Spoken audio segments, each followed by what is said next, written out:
So hello and welcome back after a very long gap. We've had Christmas, we've had New Year, and we're back doing doing my walkthroughs, doing my setup guides. And here we are at the current mono mounting in the BAC mono. And what a challenge this has been. This car is absolutely amazing around this circuit, but trying to get that lap nailed together and get a perfect lap really is proving quite difficult, to be honest. I managed to get up there into fourth position, and one of my main goals when I started this whole process was just to try and beat THR Wolf, who was an old friend from a number of races, certainly someone that I look up to when it comes to driving ability, and as well as GSR, and not forgetting THR operator Christian Wiggins. And again, Usko Sati, I have got no idea how he manages to post these lap times, but he is a phenomenal driver. I'll certainly take my hat off to the guy. He's pushed me on many occasions and he always pulls out some amazing laps. So again, DTM Crave, getting down to the low 207s, but just still struggling to break into that 206 barrier, and it is such a hard barrier to get into. I don't think there's many players online that have managed to break into the 206s, especially Sati getting close to the 205s. That would be amazing if you posted a 205. I know just how hard it is to get low down in the 206s, but anyway, it is what it is. I'm just going to come out to the lap, start the lap. So I've no doubt many of you are aware we're not going to be really looking at very much of a setup because we can't set it up. It's a default setup race.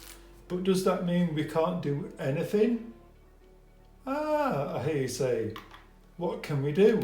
Well, we've got the choice of loose or stable or road conditions. Obviously, we're not going to use road conditions because the tyre selection is going to be terrible.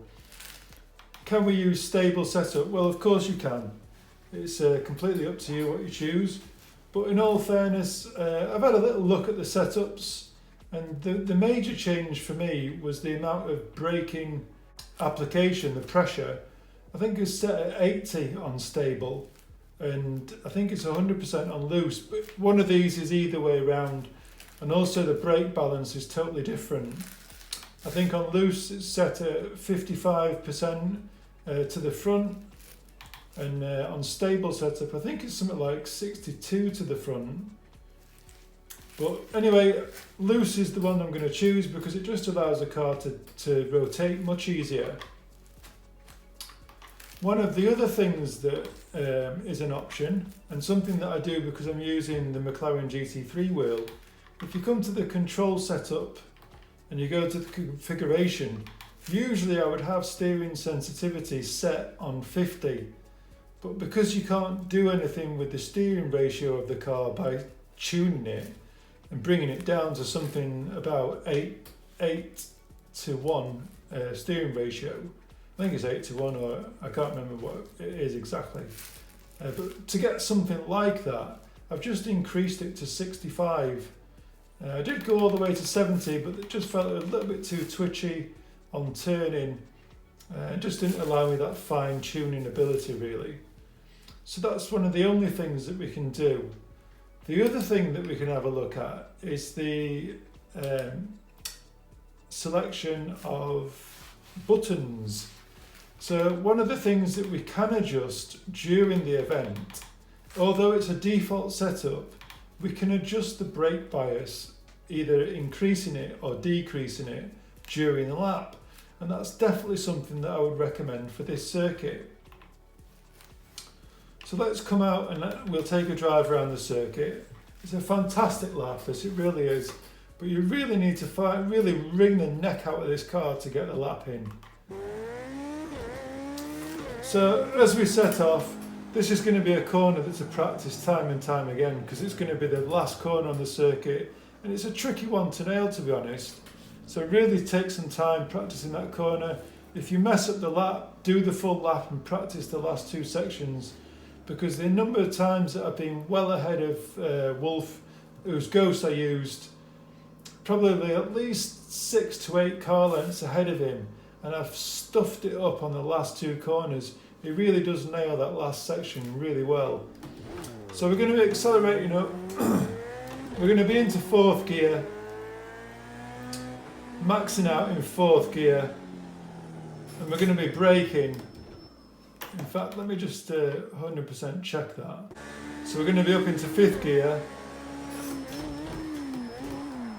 I'll just brake it right the way down.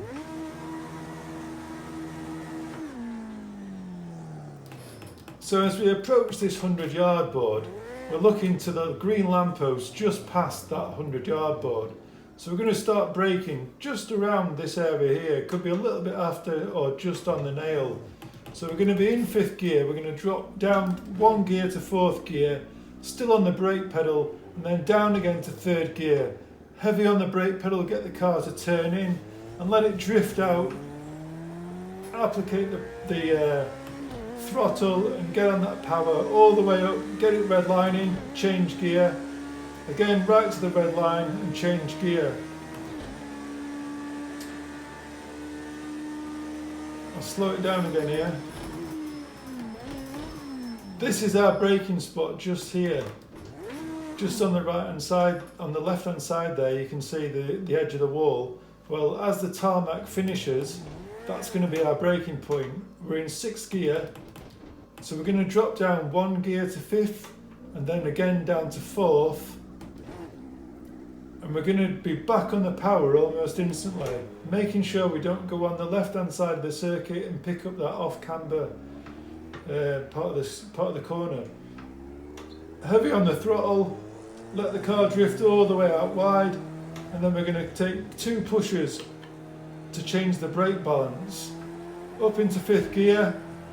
And then we're going to keep 5th through here, but ease enough, and then back on, into 4th, into 3rd, heavy on the brake pedal, get the car to twist, and then back on the power, up to 3rd, 4th, and then we're going to take a little ease off the pedal, and then back on the pedal, don't take any of those curves or that happens, into 5th gear, let the car run wide, just a little lift of the brake, the accelerator, and then back on the power, let the car run wide again, tiny lift, back on the power, nice and tight through there, don't take any of this curve or then it'll put you in the wall like that. I'm going to come all the way back for this one. Okay, so this is a very awkward section of the circuit. So right here, I choose to drop down to 4th gear, we were in 5th, just 1 drop down, into 4th in a straight line. We're going to be braking, take a little bit of that speed off but not all of it, and then we're almost not doing anything now, we're just freewheeling and back on the power. A tiny little bit of acceleration on the brake in a straight line into 3rd gear, stay in 3rd gear, a little bit more brake to keep it hugging on this right hand side, and then a lift again, turn, and then back on the power, flat on the power. A little brake, drop down to 3rd gear, brake, let the car just twist, it'll just want to slide. If you can stay in 3rd gear, stay in 3rd gear. If you can't, drop down to 2nd, and then back on the power.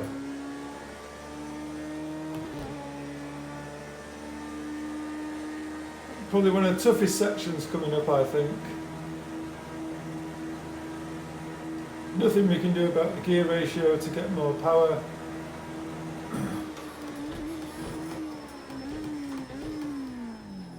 One of the toughest parts to spot this one. I'm just going to come back a little bit. Right, if you take a little look up ahead, just past the 100-yard board, you can see the tarmac colour just darkened slightly. Well, at that point where it darkens slightly, that's where you're going to be applying the brake. So all the way up in 6th gear, we're going to be coming up to here, we're going to take 2 drops down,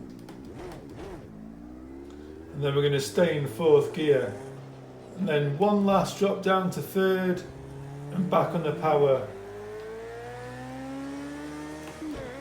up to 4th, up to 5th, And then again, as the just on this left hand side here, where the hashes, the red and white checked part of the circuit comes to a finish, that's where we're going to start applying the brake.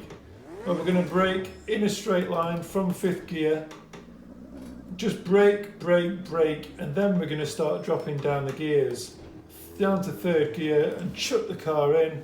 We're hopefully going to take some of this curve and then just run the car out, flat on the power and across the line. Yeah, it's a super hard circuit to be honest. You're going to be brushing those walls super close, and if you manage to get into the 206.5s, I think you've pushed the car to its maximum, to be honest. It's a really great car and track combination, and I've thoroughly enjoyed it. As much as it's been a challenge to get to where I've got to, I'm super happy with the lap. It was quite neat. I was happy with each sector time. And that's all, guys. Thanks for joining.